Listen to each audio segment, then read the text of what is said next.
নমস্কার বন্ধুরা, দেখুন গুড্ডুর রুটি বানাতে ইচ্ছে গিয়েছে আজ হঠাৎ করে। তো আমি ভাবলাম আপনাদের সাথে ভিডিওর ক্লিপটা একটু শেয়ার করি, বেশ মজা লাগবে আপনাদেরও। কীরকম রুটি বানাচ্ছে দেখুন। ও রুটি হতে হতে আমি আপনাদের সাথে কিছু কথা শেয়ার করি। আমি দেখছি গুড্ডু যত বড় হচ্ছে তত ওর ভিন্ন ধরনের ইন্টারেস্ট বাড়ছে কাজের, বিশেষ করে রান্নার। কারণ সারাটা দিন ও ঘরে থাকে আর আমিও ঘরে থাকি, আমাকেও ম্যাক্সিমাম সময় রান্না করতে দেখে। তো ওই জন্য ওর এত ইন্টারেস্ট বেড়ে যাচ্ছে রান্নার প্রতি, যেহেতু 1.5 মাস স্কুল ছুটি রয়েছে। এছাড়া এই যে বয়সটা দিন দিন বাড়ছে ওর, মানে যত বড় হচ্ছে তত ও ভিন্ন ধরনের কিউরিসিটি ওর বেড়েই চলেছে। তার সাথে সাথে বদমাশির লেভেলটাও অনেকটা বেড়ে যাচ্ছে। তো আমি যদি প্রতি মুহূর্তে ওর সাথে বকাঝকা করি বা সব সময় যদি রাগা বকা করি তাহলে ওর বিরক্তি লাগবে। এটা তো নর্মাল ব্যাপার, সারাদিন ঘরে থাকবে। আমিও যদি সারাদিন ওকে বকাঝকা করি ওর কি ভালো লাগবে? ভালো লাগবে না।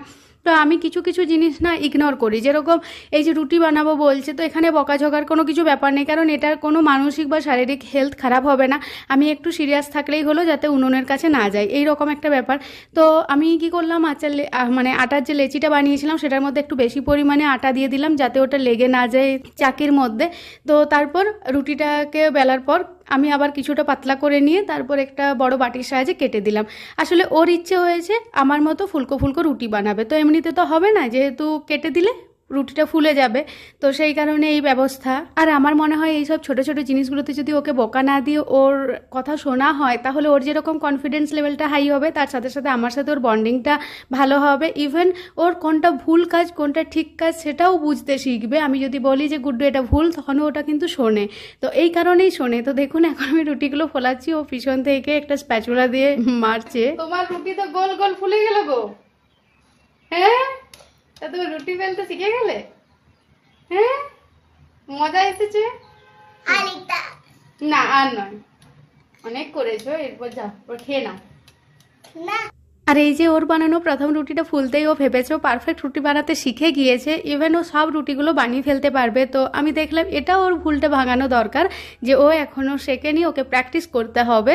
তো সেই কারণে আমি এইবার ওকে আর একদমই হেল্প করব না। ও দেখা যাক ওর কাছ থেকে কি কি ফিডব্যাক পাওয়া যায়।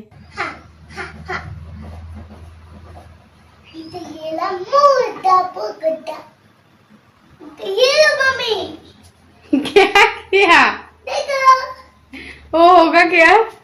हाँ, फूलेगा, ये फूल जाएगा। ये थोड़ी गलती हो गई। गलती हो गई? हाँ, और ये बाकी तो खोल हुई।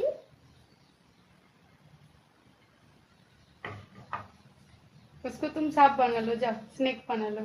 हाँ, बस हाथ तो दांत होती है। मैं कितना अच्छा आइडिया बना दिया तुम लोग के।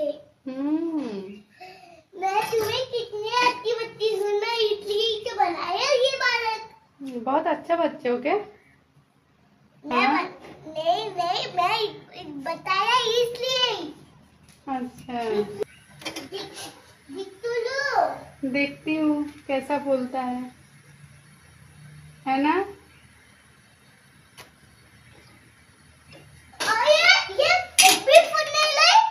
क्या? ये भी नहीं फूल रही क्या?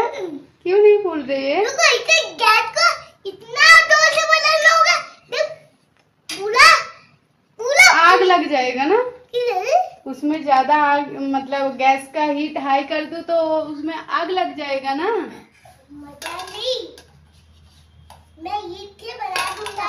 আর এরপর আমি ওকে জাস্ট একবার বললাম, দেখো গুড্ডু, এগুলো তোমার এখন করার কাজ নয়, এগুলো তুমি বড় হয়ে আমার মতো যখন হবে তখন করবে। এখন তুমি খেলবে যাও, পড়াশুনো করবে যাও। তো তখন সে এটা কিন্তু বুঝেছে। তো আমাকে অনেকটা বুঝে শুনে ওর সাথে কথা বলতে হয়, কারণ ও আমাকে দেখে ইন্সপায়ার হবে, আমাকে দেখেই শিখবে। সেই জন্য টাটা।